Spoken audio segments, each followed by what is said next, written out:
Hi everybody, welcome to my channel. Today we start a new series. It's called What's in the Bin.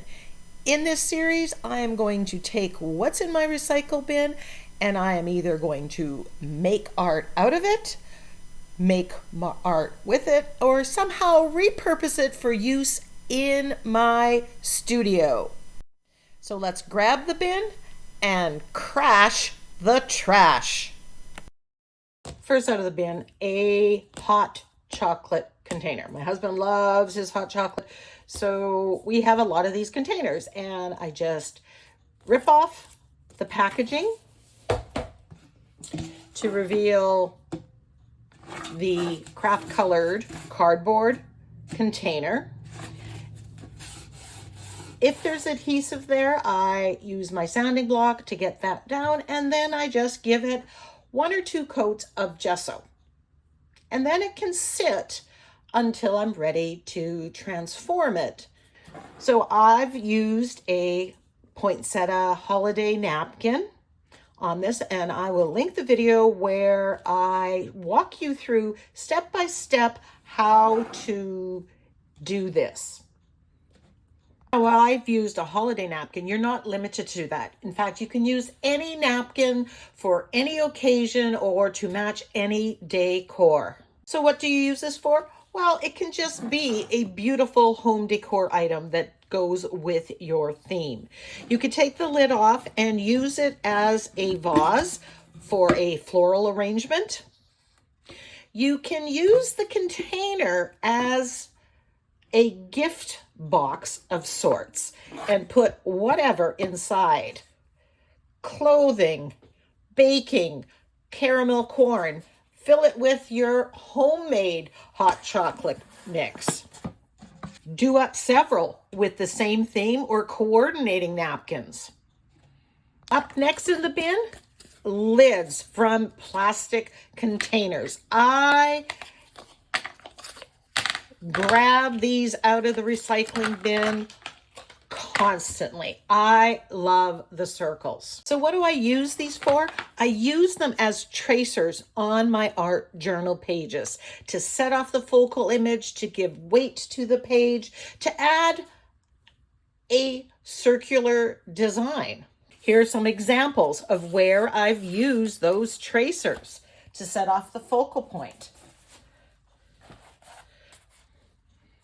There's another one, and another one, and another one. So once you have your background like this, and you think you're done, you get your tracers out. And I'm using an Inktense pencil, but you could use a Stabilo pencil. You could also just use a pencil and then do the shading. I like using the Inktense pencils because they're permanent once I've activated them. Now I can mix and match the sizes of circles.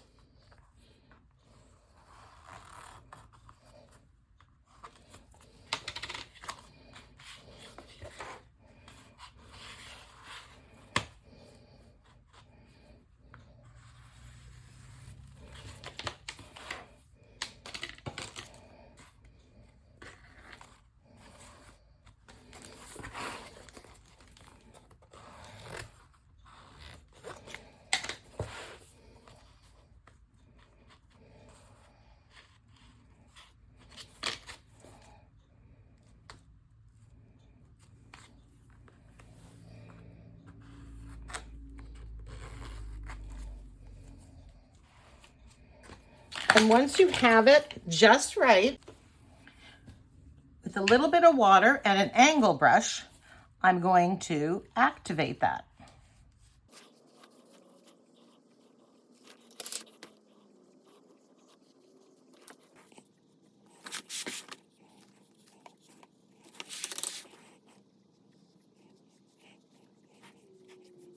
So you've easily added a design element to your page using those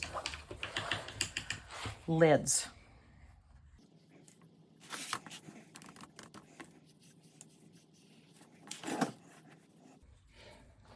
If I want, I can come in there and add more.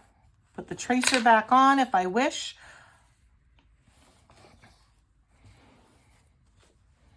And continue on with the page. Maybe adding some focal images like that. Adding circles to my pages is really one of my favorite things to do. I hope you give it a try. You can also use these lids to make your own plastic template. Get a plastic cutting board from Dollar Tree. Trace the different sizes and then use an X-Acto knife to cut it out, and you will have a template like this. Another use for the lids is to use it as a palette for your paint. It puts on, once it dries, you can just peel it off and use and reuse until it gets too gunked up, and then you can recycle it at that point. I also like using this especially to put gesso or fluid matte medium. These are a little bit more difficult to get off their palette. They stick, they adhere so much better. So I might put that onto one of these, use it and use it and use it.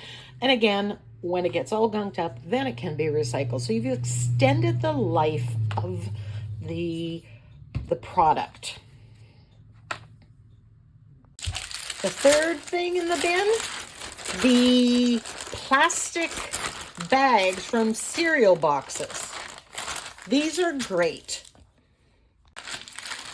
I just like to cut off the excess and open it up. And I apologize for making this is difficult to see on camera because we're kind of clear on white.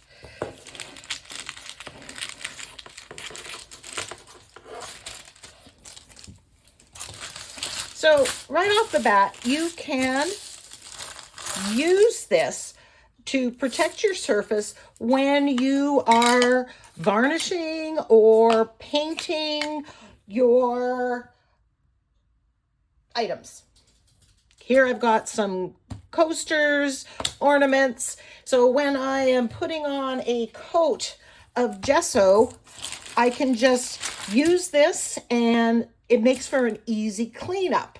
I can use it until it gets really covered and then I can throw it away. So we've extended its life somewhat. Most of the time I work flat on art journal pages that I've taken out of the coil, so they're not in book form. But I do have a few books, my thrift store repurpose journal, my accidental art journal, and my little mini journal here, where they are in book form.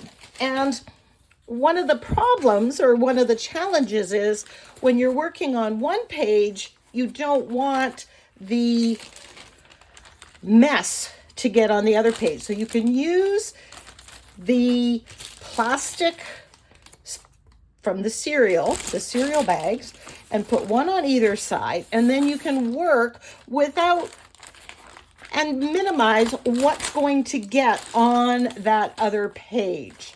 So no matter what size your book, and I would cut this down if I was using this for this one, and since you have a lot of these packages, you can simply cut them down to size and have them for that. And again, they're really easy to wipe clean and use again and again. See how that's going to protect that?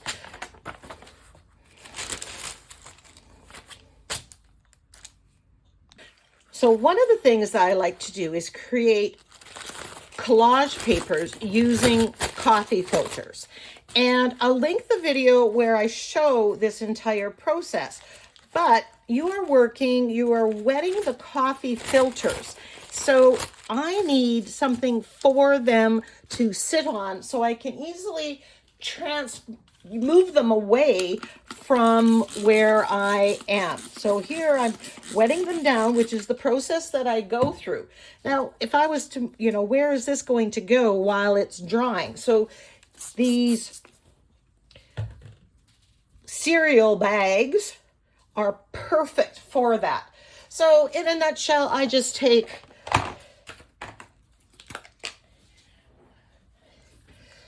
the coffee filters and I colorize them with pattern and design.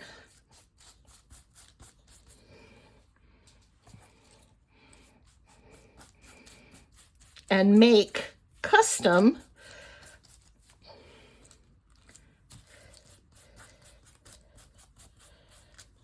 designer collage papers that I can use in my art journaling.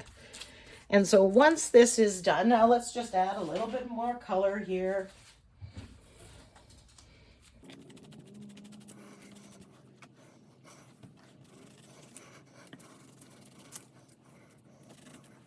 But now I can easily just lift this up and move it to the floor in another part, and it can dry, and then I just peel it off and I have my collage paper. They're super easy to keep clean. You can just spray them with the Murphy's oil soap detergent mixture and just wipe them off and use them again and again. Number 4 are these gum containers. There's different brands. They have a pop-up lid and they open up here. So what I do is I peel off the plastic wrapping and take off the label from the top, which comes off really easily. And now they are ready for a variety of uses. First up, I use them as a stamp platform base for my DIY stamps that I make out of fun foam.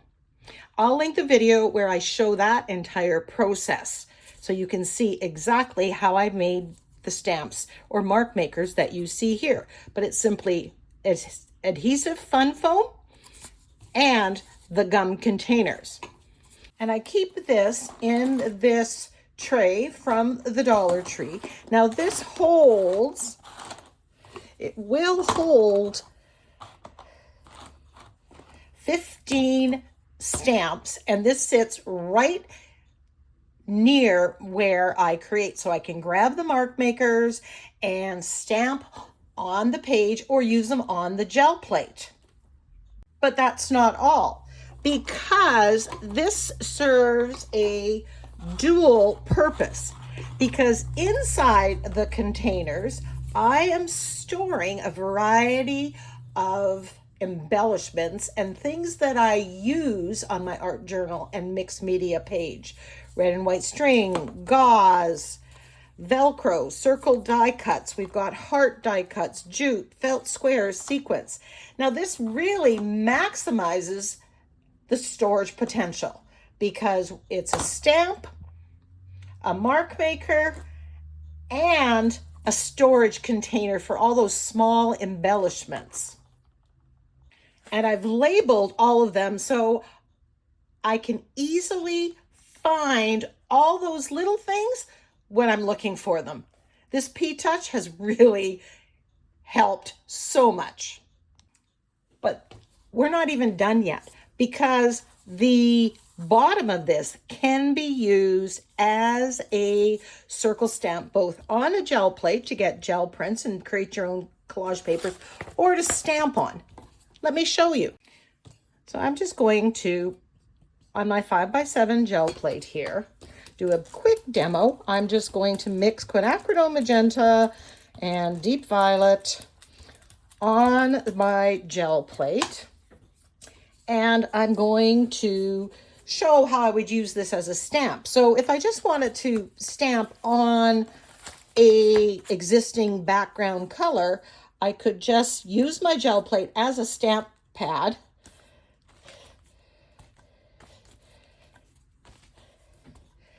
And look at those beautiful double circles that we can create.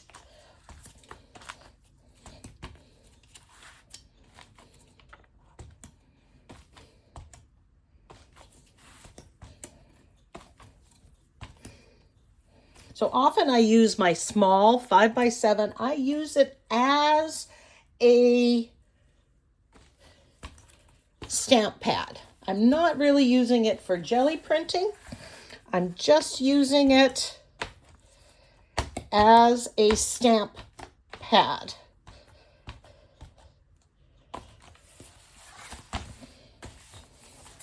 And look at those wonderful circle patterns.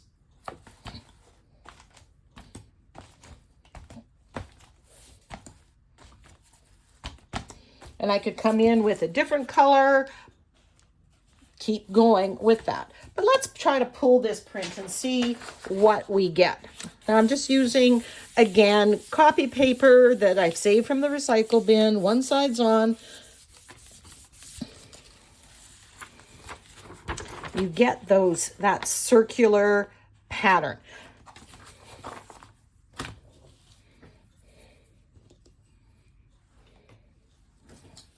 Let's just play around a little bit and see what else we can get on here. Now, I love putting deep violet with some orange, so let's see what we can get.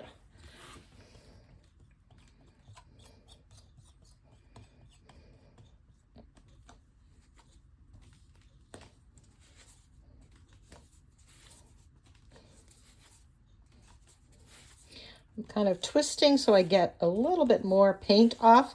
I could be stamping, but I want to move a little bit faster here.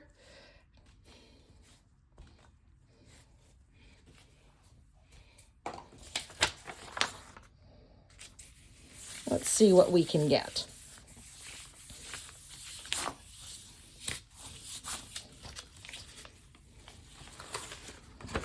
Ooh, I'm just loving the organic feel of that. Here's some stamping I did with it, with some different colors, just on a white background. So again, add your focal image and you pretty much have an Insta background. Let me know in the comment section below which of these ideas is new to you and which of these ideas is something that you would actually do. Join me next time for What's in the Bin, where we're going to crash our trash.